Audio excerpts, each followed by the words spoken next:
Here's how to do the power steering rack on your late model Camry with electric power steering. Step 1, go ahead and run the seatbelt right through that steering wheel spoke so that way it can't rotate and break your clock spring when you pull the steering shaft off. Next, what I recommend, pull the wheels, pull the outer tie rod ends, both sides. Then you're going to, next best thing I would say is to pull these brackets for the subframe, and you're going to pull the main rear subframe bolts, drop those out while you're supporting its weight with a post jack like this, and then you're going to lower the subframe down enough so that you can get at these bolts for the sway bar. You're going to pull one side off. This is the driver's side. Pull that driver's side sway bar. Before you get too far along though, you're going to have to deal with the steering shaft.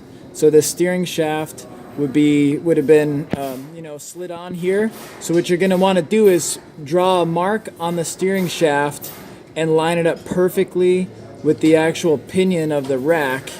And when you get those lined up, you'll take this bolt out completely and drive the steering shaft up and out of the way. Once you have that off, like this one's off now, I could turn this and rotate the steering wheel and potentially break that clock spring. But since I have it strapped with the seat belt, I know that I'm not going to break the clock spring, so I'm not really too worried about it. And so from there, we'll tuck that up out of the way so it doesn't fall apart. And then from there, you're going to go, there's this nut and bolt on the other side. Break these couple nuts loose. Same with this one right here. When you get those loose, you're going to slide the bolt out the back side, and then your rack is going to be loose, but it's not quite going to be able to clear your sway bar. So that's why we unbolted the sway bar earlier. You can lift this sway bar up by undoing this link and this link. At that point, that frees us up to lift this sway bar way up out of here, right?